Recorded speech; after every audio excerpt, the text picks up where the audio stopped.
Jason and his pregnant wife Emily were brutally targeted by fake HOA cops who attacked her without cause right in their own neighborhood. These imposters hid behind a false badge and intimidation, spreading fear and chaos among the community. But Jason refused to back down.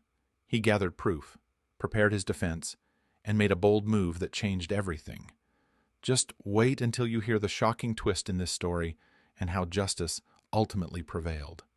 Jason and Emily Parker had just settled into their cozy suburban neighborhood in Riverside. Emily was 8 months pregnant, radiant with excitement, but careful not to overexert herself. Jason worked from home, dedicating his days to taking care of Emily, shielding her from stress and worry. One peaceful afternoon, while Emily was walking their loyal German shepherd, Max, two men in uniforms approached her. They claimed to be HOA security officers enforcing neighborhood rules. But something didn't feel right. Their badges looked fake, their tone sharp and intimidating from the start.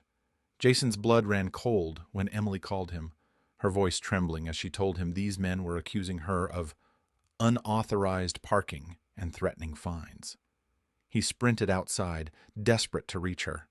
But before he could, one of the imposters suddenly pulled out pepper spray and sprayed Emily directly in the face. She screamed in agony, clutching her eyes and stumbling to the ground.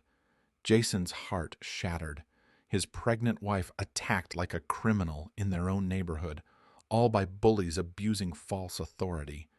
Jason rushed to Emily's side, helping her inside as tears streamed down her face from the burning pain in her eyes and throat.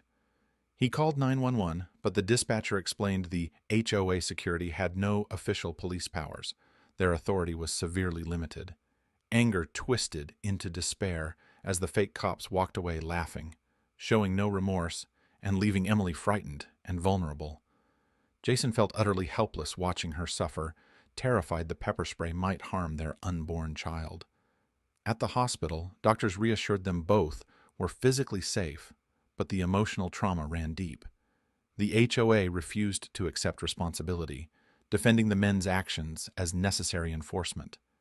Many neighbors stayed silent, fearful of retaliation. Jason's pain deepened. Justice seemed distant, and those meant to protect their community had become its tormentors. But Jason refused to stay silent. He started documenting everything, capturing videos of the fake officers, collecting testimonies from neighbors with similar encounters, and gathering proof they held no official credentials. He hired a real attorney and contacted the local police chief. Late at night, Jason trained Max to obey commands for protection. He installed security cameras around their home and began organizing a neighborhood watch group.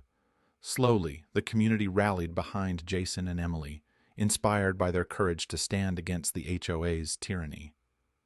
The days of intimidation were numbered. Jason's determination grew stronger every day. He was ready to defend his family and reclaim their peace. The next time the fake HOA officers showed up, Jason was prepared. When they aggressively confronted Emily again during a walk, Jason unleashed Max.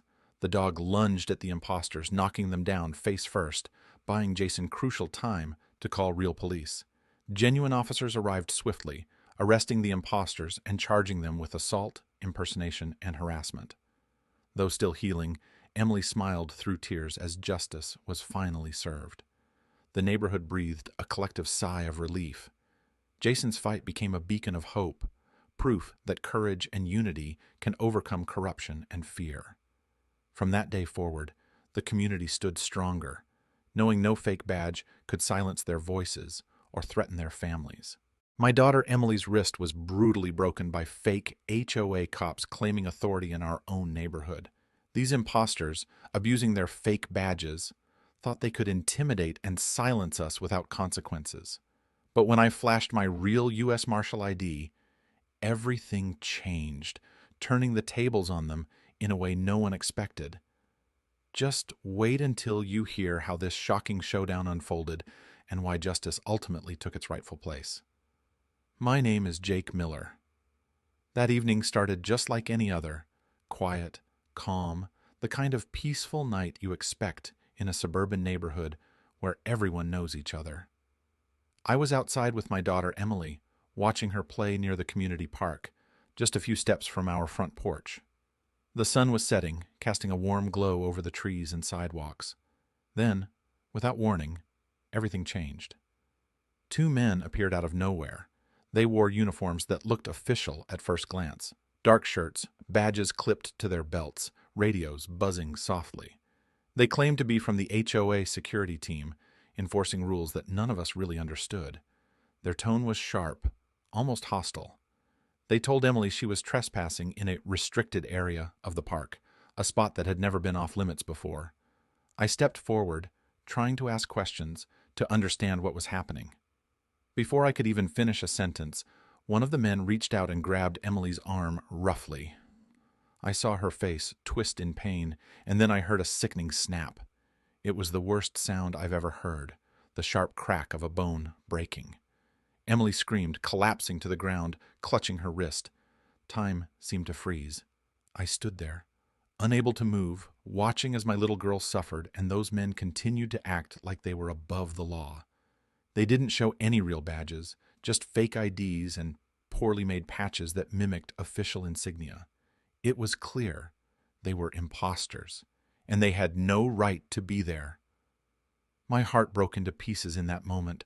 How could something so cruel happen in the place I trusted most, our home?